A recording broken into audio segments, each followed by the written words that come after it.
Qul, katakanlah wahai Muhammad, man yunajjikum, siapa yang menyelamatkan kalian dari cobaan al-bar wal bahar, dari ujian dan cobaan yang ada di daratan maupun di lautan. Siapa menyelamatkan kamu? Siapa menyelamatkan kalian dari bala, dari musibah, dari cobaan, dari ujian yang menimpa kalian di atas bumi ini? Siapa? Dialah Allah. Allah lah yang menyelamatkan. Allah Subhanahu wa ta'ala. Ketika datang bala ini, siapa yang menyelamatkan kita? Allah. Allah Jalla Jalaluh. Naam. Kalau misalkan seandainya ada orang yang bisa menemukan obat untuk mengobati virus, maka itu alhamdulillah, kita bersyukur kepadanya. Kita mengambil faedah manfaat dari hasil yang sudah dia dapatkan. Tapi ingat, siapa yang membuat dia bisa mengetahui obatnya? Siapa yang mengajarkan dia sehingga Allah Subhanahu wa ta'ala membuat dia mengetahui obat tersebut? Allah mengajarkan. Siapapun orangnya yang menemukan obatnya nanti, baik itu orang muslim maupun orang yang bukan muslim, siapa yang mengajarkan? Allah Subhanahu wa ta'ala. Qul man yunajjikum min zulumatil barri wal bahr tad'unah tadarru'an wa khufyah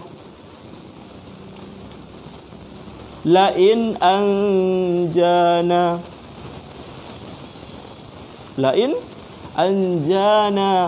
min hadhihi lanakunanna minasyakirin. Sehingga apa?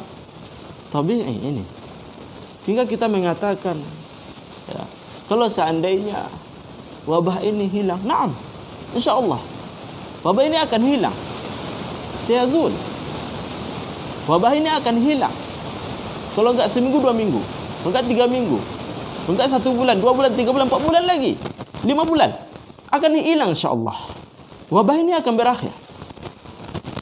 Sehingga kita mengatakan, kalau seandainya wabah ini berakhir, maka kita dalam keadaan sehat, maka kita akan kembali kepada Allah Subhanahu wa ta'ala. Minasyakirin, bersyukur kepada Allah Subhanahu wa ta'ala. Yang mana sebelumnya kita jarang membaca Al-Quran, nanti kita akan rajin membaca Al-Quran. Yang mana sebelumnya kita jarang salat, nanti kita akan kembali salat, kembali beribadah kepada Allah Subhanahu wa ta'ala. Tapi yang mungkin disayangkan, ada teman-teman yang mana dia berdiam diri di rumah, tapi tiba rasa-rasa malasnya untuk beribadah kepada Allah, atau tiba rasa-rasa jenuh, bosan, sehingga dia lalai untuk beribadah kepada Allah. Apa yang dia lakukan? Dia banyak tidur. Dia banyak menghabiskan waktu dengan yang sia-sia. Lah, jangan seperti itu. Kita di rumah hidup dalam keadaan tenang, dalam keadaan nyaman, tapi jangan lalai untuk mengingat Allah Subhanahu wa ta'ala. Coba kita perhatikan Ashabul Kahfi. Yang mana mereka tinggal di dalam istana.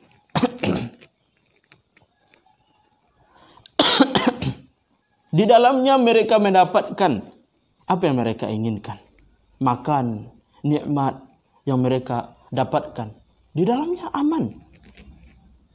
Tapi hatinya tetap tidak merasa tenang. Kenapa? Karena orang-orang yang ada di sana, mereka tidak ada yang menyembah Allah Subhanahu wa ta'ala. Hanya beberapa di antara mereka, yaitu para Ashabul Kahfi tadi, yang hanya di antara mereka saja yang beribadah kepada Allah. Adapun sisanya yang lain, Mereka menyembah patung, menyembah berhala. Coba tengok. Dia berada di dalam ketenangan sebenarnya secara zahir. Tapi karena mereka lebih cinta kepada Allah, maka mereka lebih memilih untuk keluar dari tempat tersebut. Kemudian mereka keluar dari tempat tersebut. Kemana mereka pergi? Kemana? Mereka pergi ke tempat, yaitu sebuah gua. Yang mana gua ini tidak ada kehidupan di dalamnya. Bahkan para hewan pun gak ada yang bisa hidup di dalamnya. Gak ada. Sehingga mereka pergi ke gua. Coba tengok. Dalam gua. Di dalamnya tidak ada apa-apa. Gak ada pembantu. Gak ada yang bisa mau dimakan. Gelap. Mungkin kalau cahaya matahari masuknya hanya sedikit. Sehingga gelap di dalamnya. Gak ada apa-apa. Gak ada yang bisa dimakan. Yang membuat mereka bertahan hidup tidak ada. Di dalam gua. Akan tetapi Allah Subhanahu wa ta'ala tetap melimpahkan rahmatnya kepada mereka.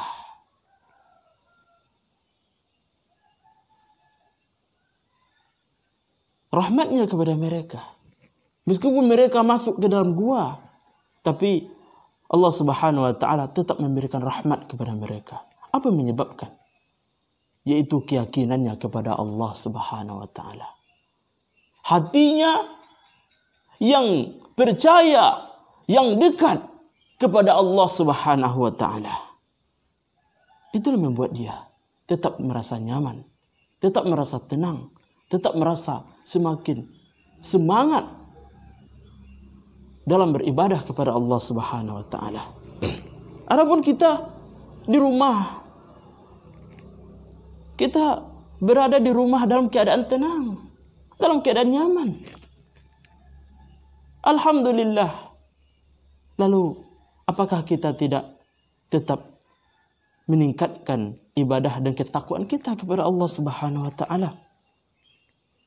Rasulullah sallallahu alaihi wasallam, coba tengok Rasulullah sallallahu alaihi wasallam. Ketika dia dikejar oleh orang-orang jahiliyah ketika itu, orang-orang kafir ketika itu. Sehingga Rasulullah sallallahu alaihi wasallam bersembunyi dalam gua. Gua yang kecil. Tidak seperti kita sekarang punya tempat yang lapang, ada tempat tidur, tempat istirahat, ada tempat makan.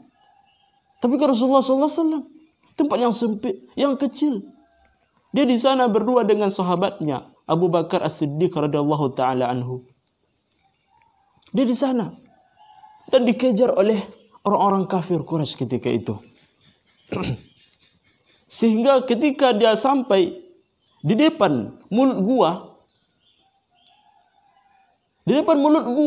kalau seandainya salah seorang di antara mereka itu turun dari kudanya atau melihat ke kakinya dari atas kuda tersebut, maka mereka atau orang-orang Quraisy itu pasti melihat Rasulullah sallallahu alaihi wasallam dan Abu Bakar radhiyallahu taala anhu di dalam gua tersebut. Makanya apa kata Abu Bakar? Ya Rasulullah, lau nazara ahaduhum ila qadamihi la ra'ana. Ya Rasulullah, kalau seandainya salah satu di antara mereka itu melihat ke kakinya, pasti dia sudah melihat kita. Tapi apa kata Rasulullah sallallahu alaihi wasallam? Ma zannuka bisnaini Allahu salisuhuma. Allah ada di sana. Ada Allah yang menjaganya. Dia yakin dan percaya kepada Allah Subhanahu wa taala. Rasulullah sallallahu alaihi wasallam, izhuma fil ghar إذ يقول لصاحبه لا تحزن إن الله معنا. Ketika mereka berada dalam gua, maka dia berkata kepada sahabatnya, Rasulullah berkata kepada Abu Bakar As-Siddiq, La tahzan, innallaha ma'ana. Innallaha ma'ana.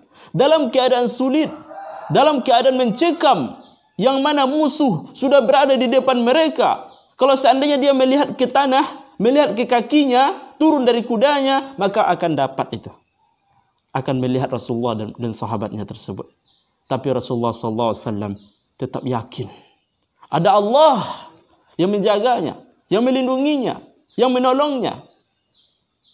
Dia yakin dari hatinya kepada Allah Subhanahu wa Ta'ala. Sehingga musibah yang menimpa mereka, ujian yang menimpa itu adalah sesuatu yang mana dari Allah Subhanahu wa Ta'ala. Makanya teman-teman kaum muslimin dimanapun kita kita sekarang tinggal di rumah. Alhamdulillah kita tenang. Alhamdulillah kita sehat. Yang dimakan pun ada. Alhamdulillah. Ya kan? Alhamdulillah. Lalu kenapa kita masih lalai untuk mengingat Allah Subhanahu wa Ta'ala? Mari kita kembali kepada Allah. Dalam keadaan seperti ini kita merenungi dosa-dosa kita yang dulu. Kita kembali kepada Allah Subhanahu wa Ta'ala. Kita istighfar. Kita perbanyak ibadah kita. Kita biasakan salat malam. Yang mana dulunya kita capek bekerja di siangnya, malamnya enggak sempat bangun karena capek. Sekarang pekerjaan sudah dikurangi. Banyak waktu kesempatan untuk melaksanakan ibadah kepada Allah. Sehingga salat malam bisa kita laksanakan. Mari kita biasakan. Mari kita biasakan. Karena kita dalam keadaan aman. Apa kata Rasulullah SAW?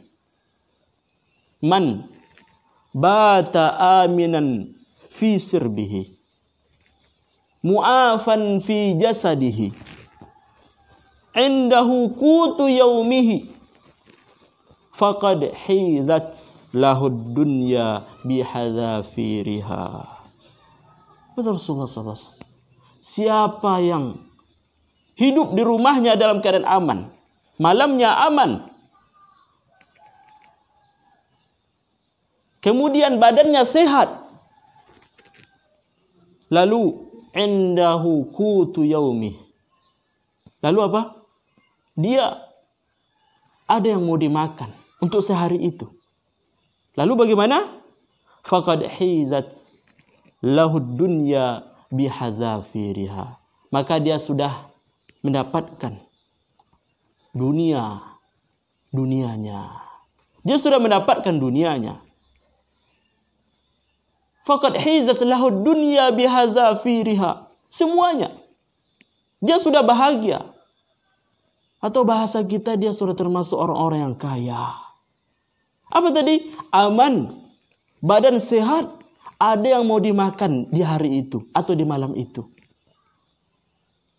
Jangan pikirkan untuk besok. Kalau besok ada Allah.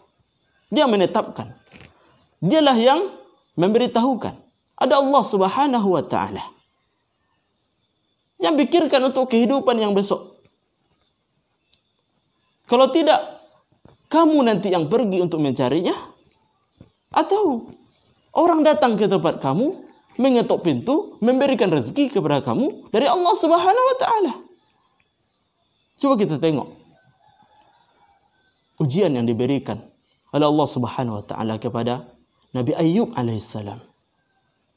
Dia mengalami sakit itu selama 17 tahun. Bukan 3 hari sakitnya. Bukan 4 hari, 5 hari, seminggu, sebulan, enggak. Setahun, 2 tahun.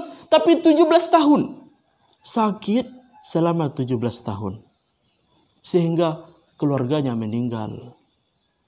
hartanya hilang. Nggak ada yang tersisa kecuali istrinya. Istrinya merawat dia. Ayub alaihissalam dia sakit. Karena penyakitnya dia tidak bisa makan dengan tangannya sendiri. Dibantu oleh istrinya. Diberi makan oleh istrinya. Dia nggak bisa mandi, dimandikan oleh istrinya. Ayub alaihissalam. Sehingga istrinya bekerja untuk memenuhi kebutuhan. Istri bekerja dan diberikan ujrah, gaji. Dengan gaji itu dia bisa membeli makanan. Tapi lama-kelamaan orang pun mulai takut kepada istrinya. Karena suaminya Ayub alaihissalam dia mengalami penyakit. Jadi orang takut untuk mengajak istrinya bekerja. Takutnya nanti penyakitnya itu akan pindah kepada mereka. Sehingga nggak ada lagi pekerjaan. Apa yang dia lakukan? Akhirnya apa? Dia memotong rambutnya. Lalu dijual. Dan dengan itulah dia membeli makanan. Maka ketika itu Ayub alaihissalam dia bertanya kepada istrinya, dari mana ini? Dari mana ini, wahai istriku? Istrinya mengatakan, makanlah. Ayub tetap bertanya, dari mana ini? Maka istrinya menceritakan ceritanya. Sehingga Ayub alaihissalam dia merasakan sesuatu yang mana itu sudah begitu sangat sulit bagi dia. Sehingga wa ayyuba iznada rabbahu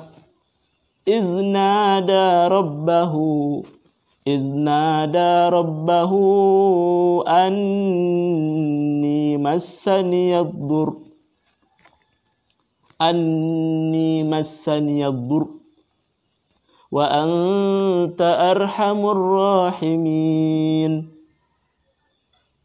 Sehingga Ayub alaihissalam dia berdoa kepada Rabbnya, kepada Allah Subhanahu wa taala. Anni massaniyad-dur. Ya Allah, sesungguhnya saya sekarang dalam keadaan sakit. Saya sakit sekarang ya Allah. Wa anta arhamur rahimin. Dan engkau ya Allah, orang yang paling penyayang di antara yang penyayang. Maha penyayang. Wa anta arhamur rahimin. Maka apa hasilnya? Apa hasilnya? Fastajabna lah. Maka kami kabulkan doa Ayub alaihissalam. Ayub tidak bisa bergerak, dia sakit. Tidak bisa apa-apa melainkan lidahnya selalu berzikir kepada Allah Subhanahu wa taala. Selalu berzikir mengingat ke Allah Subhanahu wa taala. Sehingga ketika dia berdoa, Allah kabulkan. Dia sehat. Maka fastajabna lah, kami kabulkan doanya. Fakashafna ma bihi min dur. Kami sembuhkan, kami hilangkan sakitnya tersebut. Maka ketika itu Allah Subhanahu wa taala memerintahkan Ayub untuk menggerak-gerakkan kakinya sehingga keluarlah mata air. Dengan mata air tersebut dia meminumnya, sehatlah yang ada dalam badannya, dia memandikan badannya, sembuhlah penyakit yang ada di kulitnya, sehingga Allah buat dia kembali muda, kuat. Begitu juga dengan istrinya. Karena Allah kasih nikmat lagi yang berlipat ganda. Allah beri mereka anak yang sama seperti anaknya dahulu. Allahu Akbar. Kenapa? Kenapa seperti itu? Inna wajadnahu sabira. Karena kesabaran. Sabar di dalam musibah. Kemudian selalu ingat kepada Allah Subhanahu wa taala, berzikir kepada Allah Subhanahu wa taala. Itulah yang membuat dia menjadi orang-orang yang beruntung, orang-orang yang berbahagia. Allah tolong, Allah bantu. Makanya kaum muslimin, kita yang ada di rumah, yang berdiam diri di rumah, tidak keluar kecuali hanya untuk sesuatu yang mendesak, terdesak, ya, yang terdesak, maka selalu kita ingat kepada Allah Subhanahu wa taala. Yakin, berdoa kepada Allah, berharap kepada Allah Subhanahu wa taala, banyak berzikir, banyak beribadah, banyak beristighfar agar bencana ini Allah Subhanahu wa taala, musibah ini Allah Subhanahu wa taala angkat dari seluruh negeri kaum muslimin, dari seluruh negeri yang ada di bumi ini. Kita meminta kepada Allah Subhanahu wa taala agar bala ini Allah angkat dari al-ardi kulliha, dari dunia ini. Kita minta kepada Allah Subhanahu wa taala agar orang-orang yang mengalami musibah, orang-orang yang mendapatkan ujian, bahkan yang meninggal karena penyakit tersebut, Allah jadikan mereka itu sebagai mati syahid. Allah jadikan mereka menjadi penghuni surga. Amin ya rabbal alamin. Mungkin inilah yang dapat kita sampaikan pada hari yang berbahagia ini.